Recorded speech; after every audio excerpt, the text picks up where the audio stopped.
자, 이제 마케팅부터 보겠습니다. 다들 공부 잘하고 싶죠? 근데 놀고도 싶고.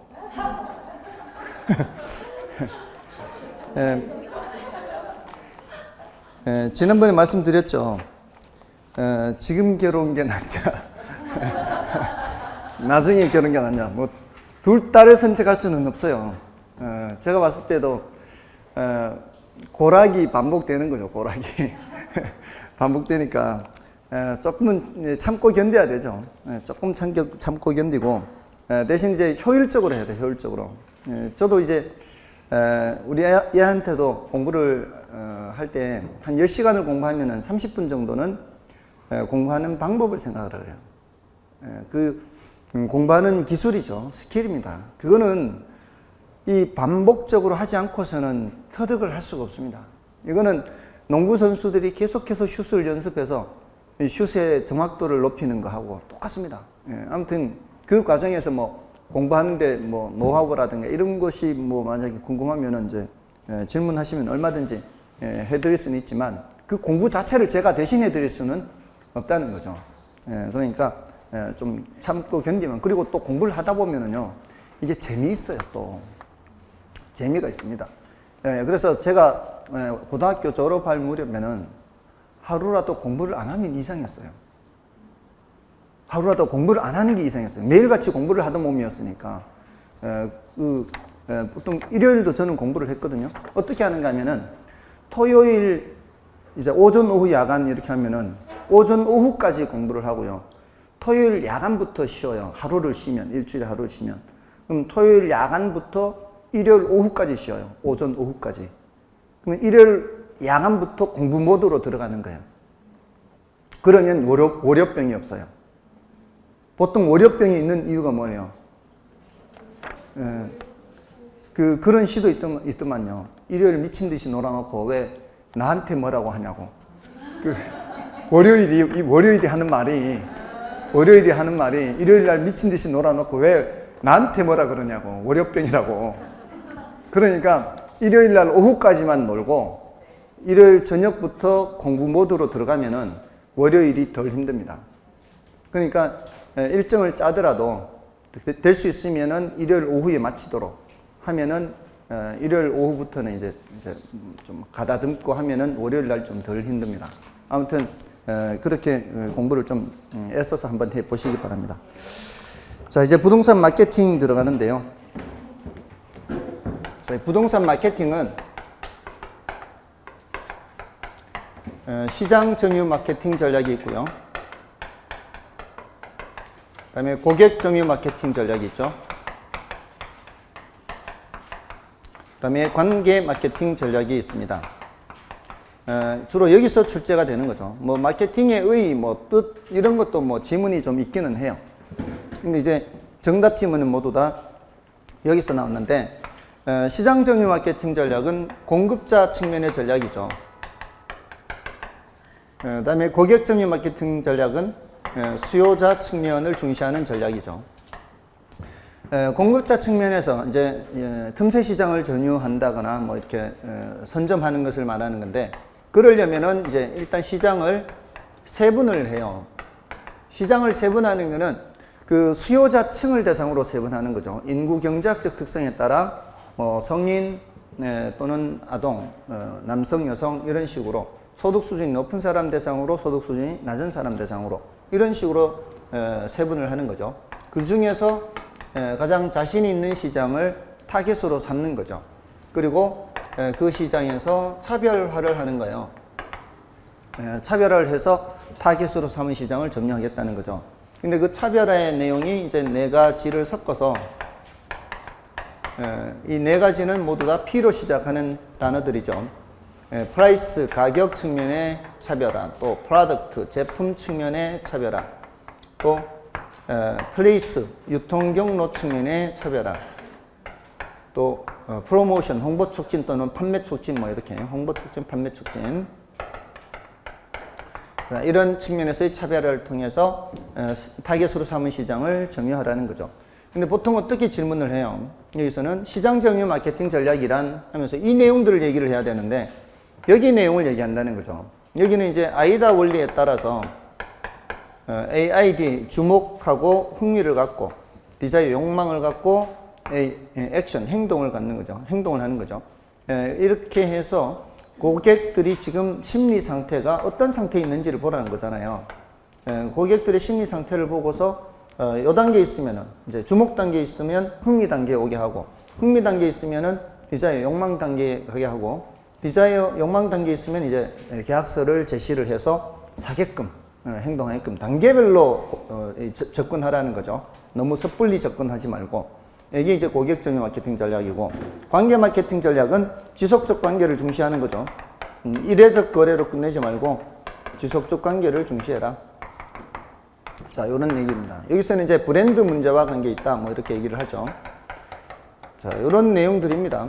거기에서 이제 조금 더 우리 시험에 최근에 질문을 했던 것이 있다면은 요 가격 측면에 여기에서 조금 더 들어간 것은 있어요. 그건 뭐 따로 좀 말씀을 드리고요. 일단 요런 내용들이에요. 그래서 우리 교재에서 그 144쪽에 마케팅 의의도 있기는 해요.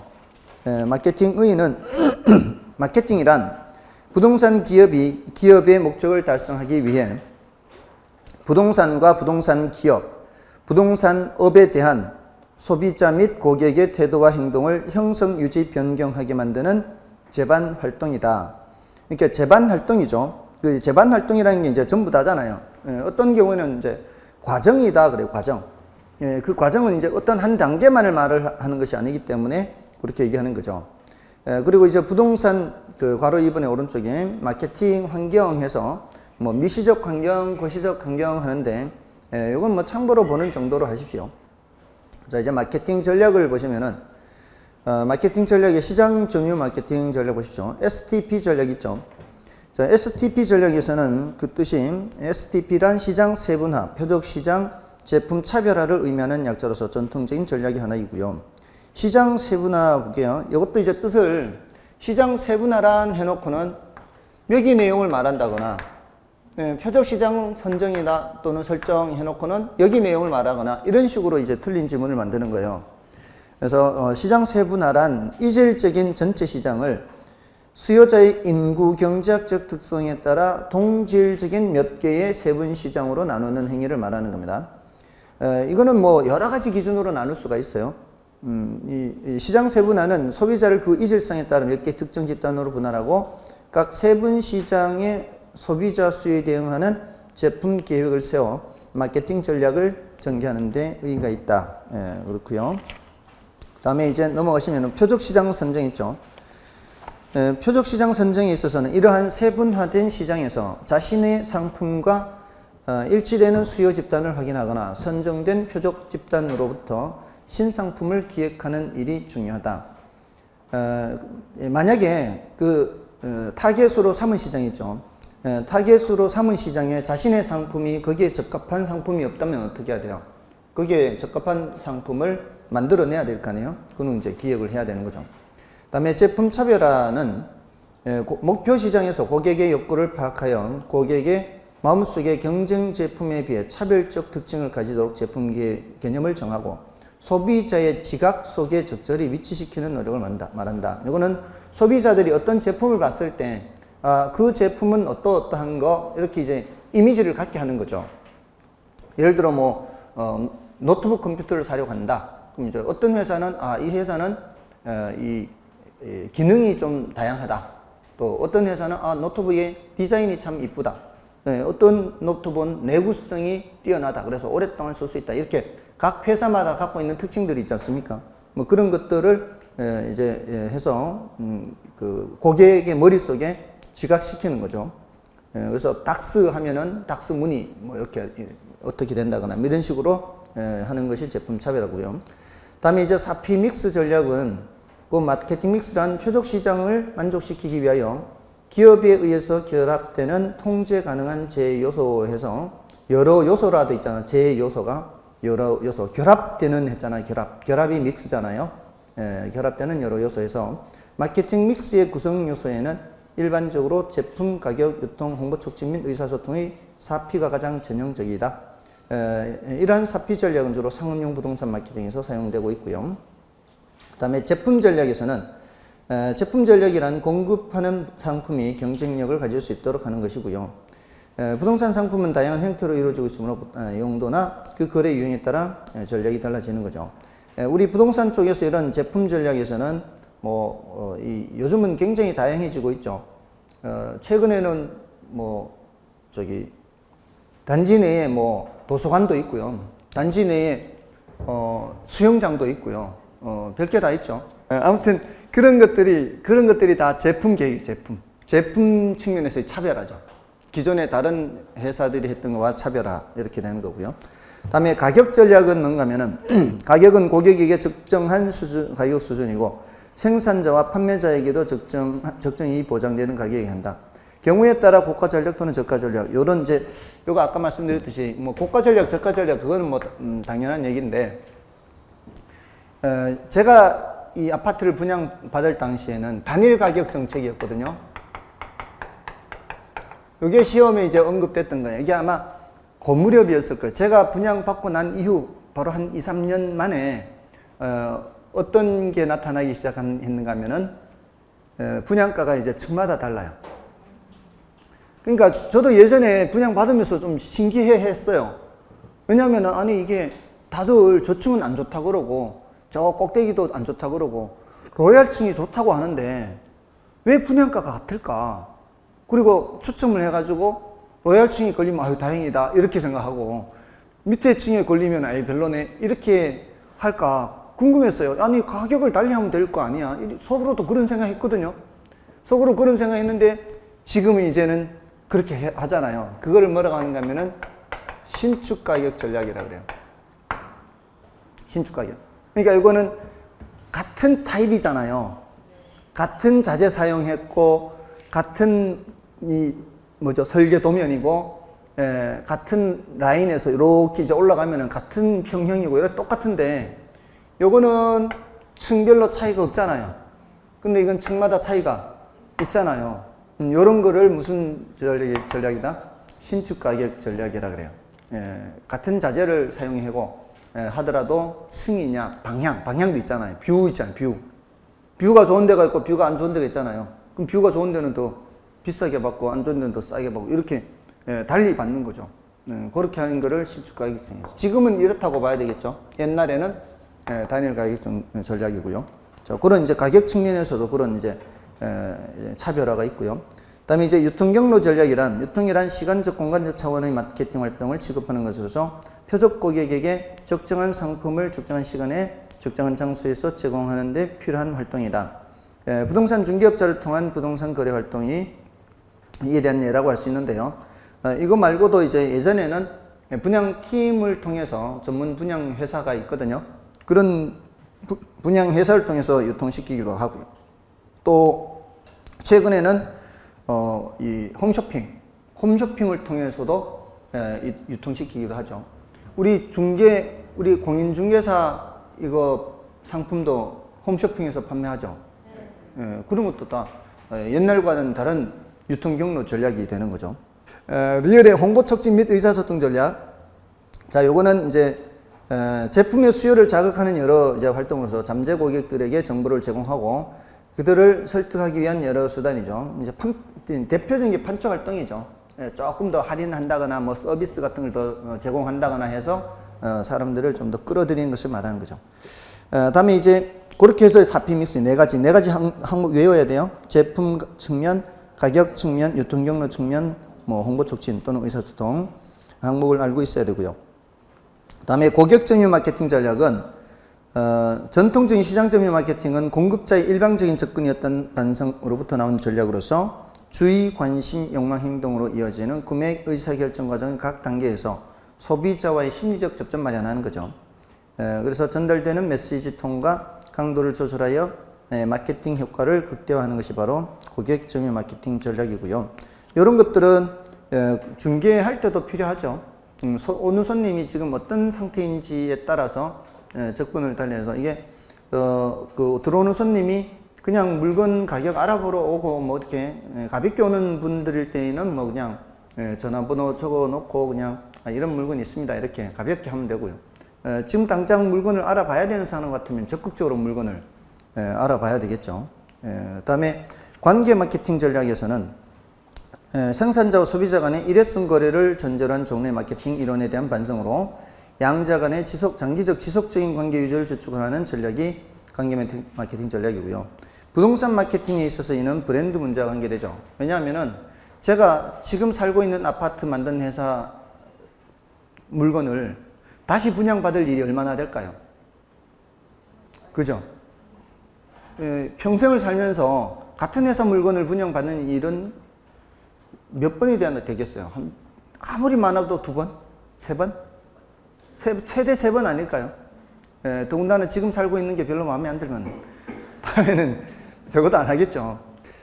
다음에 이제 부동산 광고의 의미 특징 분류에서는 부동산 광고에서는 이게 부동산 광고의 특징이 이 양면성이에요. 그 괄호 2번에 동그라미 4번에 양면성이라는 특징이 있어요. 수요자를 대상으로 하기도 하고 공급자를 대상으로 하기도 한다는 거죠. 특히 중개 광고는 더 그렇죠. 그거를 조금 주의를 하시면 되고요. 나머지 뭐 지역적 제한성이나 시간적 제한성, 뭐 개별성 이런 거는 됐고요.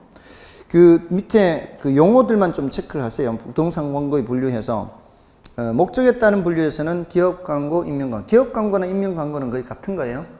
어차피 이름을 알린다는 점에서는 같은 거니까. 그다음에 계몽 광고는 사람들이 모르던 거를 알게 해주면서 광고 효과를 얻으려고 하는 거고요. 특정 광고는 특정 부동산을 광고한다 이렇게 생각하시면 돼요. 그다음에 신문 광고에서 전시 광고는 전면 광고 같은 거예요. 전면 광고. 근데 안내 광고는 조그만 박스 있죠. 조그만 박스 그런 거를 이제 그런 식으로 광고하는 거고, 라디오, TV는 됐고, 다이렉트 메일 광고가 뭐예요? DM 발송하는 거 있죠. DM 발송, 다이렉트 메일의 특징은 표적 고객 대상이라는 특징이 있어요. 표적 고객. 그러니까 보낼 때는 이 사람이 어떤 사람이다라는 거를 인식을 하고 보내는 거죠. 대부분의 광고는 그게 아니에요. 대부분의 광고는 불특정 다수입니다. 이게 어른이든 애든 남자든 여자든 그 물건을 필요로 하는 사람이든 필요로 하지 않는 사람이든 다 보는 거예요. 보통의 광고는. 근데 요거는 필요로 할 만한 사람한테 보내는 거예요. 그런 특징이 있습니다. 그 다음에 교통 광고는 뭐 버스나 지하철 뭐 이런 거 생각하면 되고요. 점두 광고는 뭐예요? 점포의 머리 생각하면 되죠. 간판 같은 거 생각하면 되고요. 노벨티 광고는 실용적이고 장식적인 조그만 물건을 광고 매체로 이용하는 거죠. 그래서 뭐 볼펜 같은 거, 포스트잇, 뭐 물티슈 이런 것들이 바로 노벨티 광고죠. 자, 그런 정도입니다. 넘어가시고요. 이제 감정 평가입니다. 자, 이 부분이 이제 더 중요하니까 시간을 조금 들여서 살펴보겠습니다. 이 감정 평가에서 감정 평가의 뜻은 그 의 있죠. 뜻은 그 두 군데 이제 체크하면 되죠. 경제적 가치 판정, 여기 이제 첫 번째고요. 경제적 가치를 판정해서 그 결과를 가액으로 표시, 이렇게 되죠. 가액으로 표시. 이 두 가지 체크하시면 되겠습니다.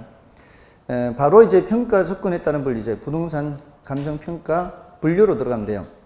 자, 분류에서 그 현황 평가가 원칙이죠. 요거는 이제 부동산의 상태, 구조, 용도, 제한 물건, 점유 등이 현 상태로 유지, 이용될 것이라는 전제로 행하는 평가를 현황 평가라고 그래요. 일시적, 불법적 이용은 제외합니다. 이런 것들을 이제 체크를 하시면 되겠죠. 지금 상태대로 평가하더라도 일시적인 이용은 제외한다. 예를 들어 내가 집을 지으려고 땅을 사놨는데 대예요. 지목이 대. 근데 거기에 지금 놀리기가 아까워서 배추를 심고 있다고 해서 그거를 전으로 평가하면은 안 되는 거죠. 그리고 불법적 이용은 당연히 안 돼요. 예를 들어 지금 전인데 거기에 집을 지어 놓고 살고 있어요. 그러면 그걸 주거용대로 인정해 주면 돼요, 안 돼요? 안 돼요. 근데 예외가 있어요. 1989년 1월 5일인가 그래요. 1989년 1월 5일 이전에 지은 불법 건축물은 허용을 해줍니다. 인정을 해줘요. 인정을 해줘요. 그 당시에는 이런 규율이 없었으니까. 이런 규율 없이 그냥 집 짓고 살던 게 관행이었으니까. 그런 것까지도 못하게 하면 안 되잖아요. 그러니까 그걸 규율하기 시작한 게 제가 알기로 1989년 1월 5일인 걸로 알고 있거든요. 그래서 그 이전에 밭에다가 집을 지어서 사용을 하고 있는 거예요. 제가 보니까 그런 집들이 종종 있어요. 며칠 전에 보니까 우리 동서도 자기 고향이 자기 할아버지 때부터 이렇게 보니까 지목이 임야예요. 제가 떼봤더니만 지목이 임야인데 거기에 이제 일부는 밭으로 사용하고 있고요. 일부는 집을 지어서 지금 살고 있는 거예요, 사람이. 근데 그게 당연히 불법 건축물이죠. 임야인데 집이 있으니까. 거기에 집이 있다는 게 이렇게 항공사진으로 이렇게 나타나 있지만 그게 따로 필지가 나누어져 있지 않아요. 그냥 임야 속에 건물이 있는 거예요. 이런 경우에 그게 분명히 저기 다 대상이 있을 거예요. 건축물 관리 대상이 있을 거예요. 불법 건축물이라 해도. 근데 그게 언제 지어졌느냐에 따라 그 건물이 깔고 앉아 있는 그 땅을 뭐로 평가할 수도 있어요? 대로 평가할 수 있어요. 그게 울타리가 있으면 울타리가 있는 데까지. 울타리가 없을 수도 있잖아요. 울타리가 없는 경우에는 200평까지. 최대 200평까지는 대로 인정을 해줘요. 그런 경우가 있으니까 혹시라도 그런 땅을 살 때는 그런 거 보고 사면 되죠. 언제 지어졌는지. 건물이 언제 지어졌는지 보고 건축물 관리 대장 같은 거 떼보면은 그 이전의 것으로 돼 있으면 그걸 대로 인정을 해주니까. 아무튼 그런 것도 도움이 될 수 있죠. 아무튼 불법적 이용은 제외하는 게 원칙적으로 일시적 이용, 불법적 이용은 제외하고 현황 평가가 원칙이에요. 다음에 이제 조건부 평가는 부동산 가격에 영향을 줄 수 있는 어떠한 사태의 발생을 상정하여 이것이 성취될 것을 전제로, 이건 뭐 민법에서 나오는 그 조건 생각하면 되죠. 조건부 평가해서 나지 상정 평가는 대표적인 조건부 평가고요. 위에 건부지 평가는 대표적인 현황 평가입니다. 그러니까 우리 표준지 공시지가 평가하잖아요. 그럼 표준지 공시지가 평가할 때는 매년 1월 1일 기준으로 평가하거든요. 매년 1월 1일 기준으로 평가하는데 1월 1일 그 당시에 그 토지 위에 건물이 있었는지 없었는지를 그 정보를 이용하는 사람이 매번 알아볼 수는 없잖아요. 그러니까 공시할 때 건물이 아예 없는 것처럼 해서 공시하는 게 조건부 평가고요. 다음에 기한부 평가, 소급 평가, 이거는 말 그대로 장래 도래할 어느 시점을 기준 시점으로 하면 기한부, 과거 어느 시점을 기준 시점으로 하면 소급 평가가 되는 거죠. 자, 이거는 기준 시점에 대한 예외로서 기한부 평가와 소급 평가가 있는 거예요. 그래서 그 밑에 기준 시점은 중요한 개념이니까 체크를 하셔야 돼요. 기준 시점은 감정평가의 기준이 되는 날짜를 말하고요. 그러니까 기준 시점이 뭐예요? 물으면, 무엇이냐고 물으면 1번으로 대답을 해야 돼요. 근데 기준 시점이 언제예요? 물었을 때는 이제 괄호 2번, 3번으로 넘어가는 거예요. 기준 시점이 언제예요? 이렇게 물으면은 원칙적으로 가격조사 완료됩니다. 이렇게 얘기하고, 예외적으로 가격조사가 가능한 경우에 하나여 가격조사가 완료되기 전에 미리 정할 수 있습니다. 보통 미리 정하는 게 의뢰를 할 때 해요.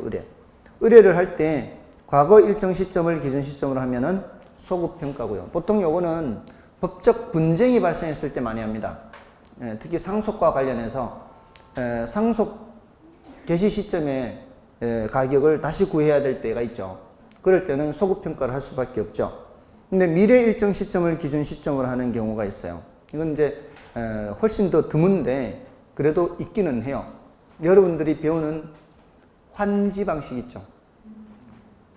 환지 계획에 따라 환지 처분을 하죠. 계획은 미리 세워야 되잖아요. 공사가 완료된 후에 하면은 이게 계획이 아니죠. 택지 개발 공사가 끝나기 전에 미리 해서 그 계획에 따라 택지 개발 공사 하는 거 아니에요? 토지구역 정리 같은 거, 토지구역 정리 사업 같은 거. 이럴 때 전평가가 있고 후평가가 있어요. 전평가는 이게 기한부 평가가 아니죠. 전평가는 이미 지금 상태에서 하는 평가니까. 근데 후평가가 뭐예요? 후평가가 기한부 평가가 되는 거죠. 개발이 완료된 후에 땅값이 어떠할 것인가를 예측을 해야 되죠. 그래서 전평가 금액과 후평가 금액하고 이렇게 비교해서 교환을 하고, 만약에 이게 차이가 있으면 어떻게 해요? 과부족 청산을 해야 되죠. 과부적 청산이라는 게 있거든요.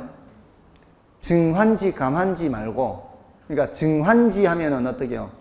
그게 과부적 청산할 때 어떻게 돼? 증환지 할 때는 내 권리보다 더 많은 땅을 받으면 그때는 부족액이죠, 부족액. 돈은 모자랄 거 아니에요. 내가 갖고 있는 권리는 60평 권리를 갖고 있는데 받기는 100평을 받으면 40평만큼 돈을 내놔야 되는 거 아니에요. 이거는 이제 더 내놔야 되는 거고, 내가 권리는 120평 권리를 갖고 있는데 받기는 100평 땅을 받으면 그러면은 20평만큼을 돈을 받는 거죠. 이렇게 이제 증환지일 때는 돈을 내놔야 되는 거고, 감환지일 때는 돈을 받는 거고, 이렇게. 그러니까 그런 거를 미리 하려면은 다 평가가 돼 있어야 된다는 거예요. 전평가, 후평가 이렇게. 그럴 때 이제 기한부 평가가 있을 수 있습니다. 다음에 이제 평가 대상 물건에 따른 분류에서는 개별 평가가 원칙이에요. 개별 평가가 원칙인데 예외적으로 일괄 평가, 구분 평가, 부분 평가 할 수 있죠. 일괄 평가는 2개 이상의 물건이 일체로 거래, 이게 키워드죠. 일체로 거래되거나 물건 상호 간의 용도상 불가분 관계, 용도상 불가분 관계, 이게 또 키워드죠. 그럴 때는 일괄해서 평가할 수가 있죠. 그래서 아파트의 건물 부분과 대지권을 일괄해서 평가하거나, 그리고 단독주택의 건물 부분과 토지를 일괄해서 평가할 때죠. 이럴 때는 이제 예외적으로 일괄해서 평가할 수 있고요. 그 다음에 구분평가는 키워드가 뭐예요? 가치를 달리하는 부분, 요거죠. 가치를 달리하는 부분은 이를 구분해서 평가할 수 있습니다. 한 필지의 토지가 상업지역과 주거지역에 걸쳐 있는 경우 땅값이 다를 수 있죠. 땅값이 다를 수 있는데, 이게 보통 한 상업지역이 3배에서 7배까지도 차이가 난다고 해요. 그렇게 구분평가를 하고요. 그 다음에 부분평가는 일체로 이용되고 있는 대상 물건의 일부만에 대하여, 그래서 어떻게 기억하라 그랬어요? 구분평가는 부분만 평가다, 이렇게 기억하라 그랬죠. 부분만 평가. 다음에 그 부분평가는 도시계획도로에 저촉되는 부분만 보상평가하는 경우 부분만 평가가 되고요. 다음에 기타 감정평가 분류에서는 공적평가와 공인평가를 좀 구별을 하시면 되고요. 공적평가, 공인평가. 공적평가는 공적기관이 평가한다, 이렇게 기억하라 그랬어요. 그러니까 중간에 더 집어넣는 평가는 위에 부분만 평가 요구하고, 공적기관 평가 이렇게. 공적기관이 평가한다, 공무원이 평가한다, 이렇게 보시면 되고요. 공인평가는 공무원이 아니죠. 국가나 단체로부터 자격을 부여받은 개인이 평가 주체인 것이 공인평가입니다. 다음에 나머지 3, 4번 됐고, 5번은 이제 법정평가, 법규에 정한 대로 평가하는 거다, 이렇게. 법규에 정한 대로 평가하는 것이 법정평가다. 자, 이 정도면 되겠습니다. 넘어가시고요. 자, 넘어가시면 이제 가격 이론인데, 그 문제를 좀 풀고 넘어가겠습니다. 문제 5번. 마케팅에 관한 설명으로 틀린 것은 1번의 관계 마케팅 전략에서는 생산자와 소비자 간 일회성이 아닌 지속적 관계를 유지하려고 한다. 맞죠? 관계 마케팅, 지속적 관계 중시. 그 다음에 마케팅 믹스는 마케팅 목표의 효과적인 달성을 위하여 이용하는 마케팅 구성 요소인 4P의 조합을 말한다. 맞죠? 그 다음에 고객 점유 마케팅 전략은 생산자 중심의 마케팅 전략으로서 고객과의 심리적 접점을 마련하여 마케팅 효과를 극대화하려고 한다. 생산자 중심이 아니죠. 수요자 중심의 마케팅 전략이죠. 그래서 3번 틀렸고요. 그 다음에 분양 대행사를 이용하는 것은 마케팅 믹스의 4P 전략 중 유통 경로 전략과 밀접한 연관이 있다. 맞고요. 그 다음에 표적 시장은 세분화된 시장 중 가장 좋은 시장 기회를 제공할 수 있는 특화된 시장이다. 표적 시장. 표적 시장 타겟이잖아요. 타겟 시장에 타겟을 정하는 이유가 뭐겠어요? 여러 가지 세분된 시장에서 자기한테 가장 유리한 시장을 타겟으로 삼는 거 아니에요? 그래서 5번 맞고요. 다음에 6번 다음 용어에 대한 설명 중 틀린 것은 1번의 구분평가란 과거 어느 시점을 기준 시점으로 하여 부동산 가격을 평가하는 것을 말한다. 이 말도 안 되죠. 이거는 소급평가를 말하는 거고요. 이거 문제 만들기 진짜 어렵거든요. 틀린 지문 만들기 쉽지 않아요. 그러니까 이렇게 얼토당토 않은 지문을 만드는 거예요. 저보고 너무 뭐라 그러지 마세요. 근데 저만 이런 게 아니고요. 기출문제도 이래요. 기출문제도 얼토당토 않은 지문 만들어요. 그다음에 이번에 2개 이상의 물건이 일체로 거래되거나 대상 물건 상호 간에 불가분의 관계에 있는 경우, 이때는 무슨 평가? 일괄 해석평가죠. 다음에 3번은 조건부 평가란 부동산 가격의 증감 요인이 되는 새로운 상황의 발생을 상정하여 그 조건이 성취되는 경우를 전제로 부동산을 평가하는 것을 말한다. 맞고요. 다음에 부분평가란 어떻게 하라 그랬어요? 부분만 평가하는 거라 그랬죠. 부분평가는 일체로 이용하고 있는 물건의 일부만을 평가하는 경우를 말한다. 맞고요. 다음에 수시적 평가란 고도의 전문 지식이 필요할 경우 외부의 전문가로 구성하여 평가하는 일시적인 감정평가이다. 이거는 맞는 거예요. 좀 중요도는 낮지만 수시로 하는 거라 그랬잖아요. 늘상 하는 게 아니라 수시로고 필요할 때. 그래, 필요할 때 고도의 전문 지식이 필요한 경우에 이제 외부 전문가를 구성하는 거죠. 그래서 맞는 말이고요. 요거를 지문을 갖다 놓더라도 5번을 1번 자리에 갖다 놓고 1번을 5번 자리로 갖다 놨어야 되는데 그건 잘못했네, 제가. 그죠? 자, 다음 7번은 가격 이론이죠. 이거는 좀 쉬고 하겠습니다.